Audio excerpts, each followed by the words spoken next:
The current British Prime Minister, the Right Honourable Keir Starmer, is very much in favour of making sure that you are not allowed to speak out. We've seen this, haven't we, with people being jailed simply for putting hurty words on Twitter, and really the whole level of the last 14-15 months of government has been an unmitigated disaster. I mean, you can't dress it up any other way. According to Keir Starmer, though, he's brought respect back to politics. When you look deep into his eyes, though, this truly is somebody who has lost all grip of reality. But now it simply gets worse, and this is from an excellent source behind the scenes at Number 10.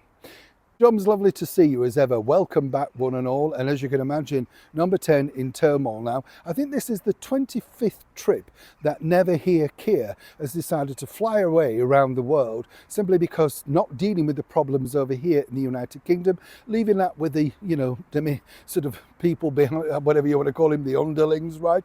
And you realise just what a bully this particular government is. A colleague of mine recently was doing an interview with the Chancellor of the Exchequer, Rachel Reeves. Remember, Rachel can't remember exactly how long she worked for somebody when she's a liar. Bottom line is, you can dress that up. She's just lied. But rather than come forward and say, you know what, memory's a bit fudgy, I'm not sure, just skirts around it. Keir won't fire her because it's a little bit like the Deputy Mayor of London. Totally dim, totally useless in the job. But of course, Khan likes her because, well, go figure, you get the picture.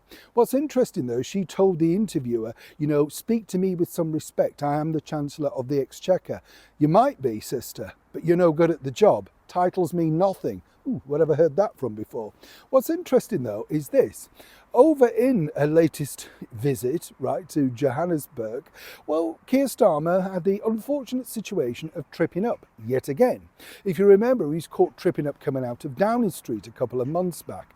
And, people thought, right, But now, here's where this story, and this is the pressure, and this is when you know everything's going south, right? Simply because Keir Starmer has kicked off to the dramatic level that Number 10 issued a statement to the mainstream media, or any media, digital content creators like myself, reporters, we are not allowed to show that footage. Stop showing that footage, right? Now, nobody takes any notice because clearly he's lost all grip, not just with us, the public who allegedly voted for this electorate, but the thing is, nobody's interested.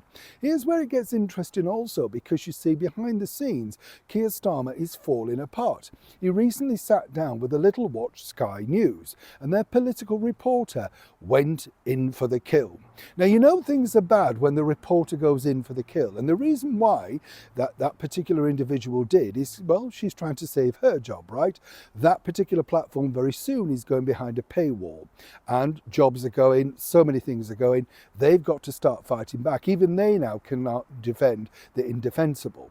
Basically, she accused him of being not the sorter of the chaos, but he is the chaos. Those were her words. Drama, the Wes Street in Number 10 showdown, pitch rolling and income tax rises only to U-turn.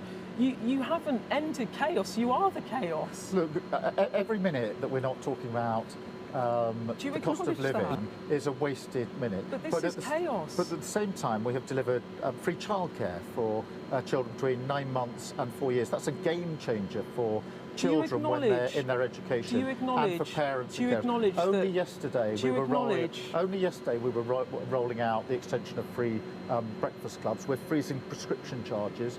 We're maintaining the cap on bus fares. So none of the stuff that I've just mentioned, that you're just going to gloss over that and not acknowledge that this is chaotic. No, I'm not. But I'm really conscious of the fact that what the majority of people want to know is, if my number one issue is paying the bills and making sure I can make ends meet, what are you doing about that? And that's why it's important for me to say, these are the measures we're taking. Are you let me put it another way. Are you disappointed about what's been going on in your Downing Street since September? I think that every minute that we're not bearing down on the cost of living.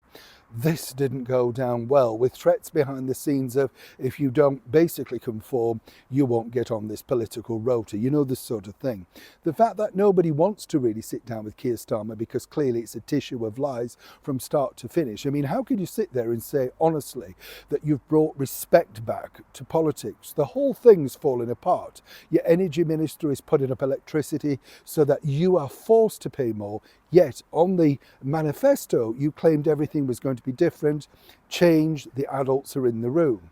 According to that excellent source behind the scenes at 10 Downing Street, well, Keir Starmer was shocked to the very core, not just about the trip up, but also the fact that the media, the mainstream media in particular, if you remember earlier this year, a couple of months back now, I think it was maybe 6 weeks ago, it all goes so quickly, when President Trump was on the podium, he invited Keir Starmer forward and then flicked him back into the lineup. Humiliation, total embarrassment, making him look an absolute fool on the world stage. Well, apparently we're not allowed to show that either. But nonetheless, people are just going to continue to show it, because what the problem really is now, behind the door of 10 Downing Street, they've lost all control.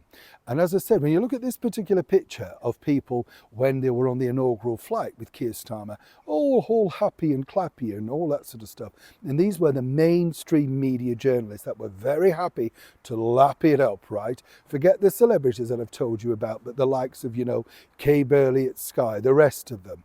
Now they realise that their work has dried up thanks to the incompetence of what they told you to vote in. Keir knows it, it's simply a matter of time, and the ticking clock on this is not going to get any easier. But according to a source, he was near to tears. What about you and I struggling? How about that? Do you have any sympathy for Keir Starmer? I'd love to know what you think to this story in the comments below. Neil Shawn, Kensington, London.